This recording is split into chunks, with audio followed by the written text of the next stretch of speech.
Hello guys, welcome back to my YouTube channel.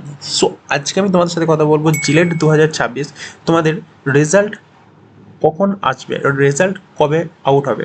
তার সাথে সাথে বলবো তোমাদের যে অনলাইন রেজিস্ট্রেশন প্রসেস বা তোমাদের কাউন্সিলিংটা কবে থেকে শুরু হবে, চয়েস ফিলিং কবে থেকে শুরু হবে, প্রত্যেকটা বিষয় কিন্তু আজকে আলোচনা করব।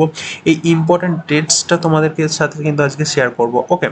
এবং কাউন্সিলিংয়ের যে প্রসেস, সেই প্রসেসটা কীরকম থাকবে পুরোটা কিন্তু একটু শর্টের মধ্যে আজ আলোচনা করব। ভিডিও শুরুর আগে সবাইকে একটা কথাই বলবো, যারা চ্যানেলে নতুন অবশ্যই কিন্তু চ্যানেলটাকে সাবস্ক্রাইব করে বেল আইকনে তারপরে অলে প্রেস করে দাও। রিলেটেড 2026-এর প্রত্যেকটা আপডেট তোমরা আগেও পেয়েছো, আরও ভবিষ্যতে কাউন্সিলিং রিলেটেড আপডেট পাওয়ার জন্য অবশ্যই কিন্তু চ্যানেলটাকে সাবস্ক্রাইব করো, ওকে। দেখো, তোমাদের ফাইনাল অ্যান্সার কি কিন্তু অলরেডি আউট হয়ে গেছে এবং ওএমআর রেসপন্সও কিন্তু তোমরা কিন্তু দেখতে পাচ্ছ, ওকে। যারা এখনো দেখোনি বা জানো না, অবশ্যই একবার চেক করে নিতে পারো। এবার আসছে তোমাদের জিলেট 2026-এর রেজাল্ট বা র্যাঙ্ক কার্ড। এই র্যাঙ্ক কার্ডটা কবে আসবে?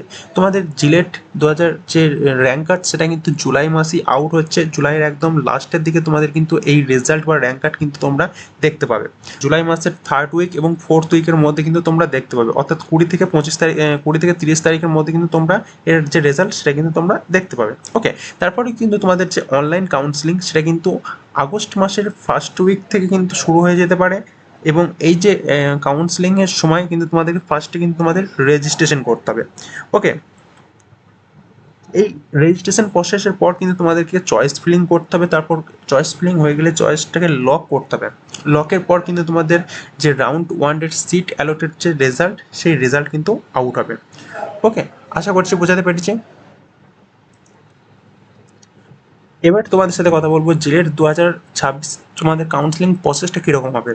দেখো, জিলেট 2026-এ তোমাদের কাউন্সিলিং প্রসেস ফার্স্ট কিন্তু তোমাদের রেজাল্ট আউট হচ্ছে জুলাইয়ের মধ্যে, ওকে। আগস্ট থেকে কিন্তু তোমাদের অনলাইন যে রেজিস্ট্রেশন বা ফিস পেমেন্ট করতে হবে, ওকে। 500 টাকা ফিস পেমেন্ট করে তোমাদেরকে কিন্তু রেজিস্ট্রেশন করতে হবে।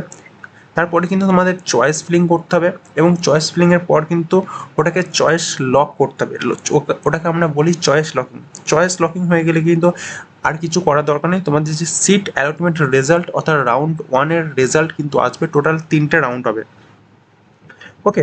তোমাদের সকলেই জানতে হবে তোমাদের জিএমআর যে র্যাঙ্ক থাকে, সেই র্যাঙ্ক ওয়াইজ কিন্তু তোমাদেরকে কলেজ পাবে।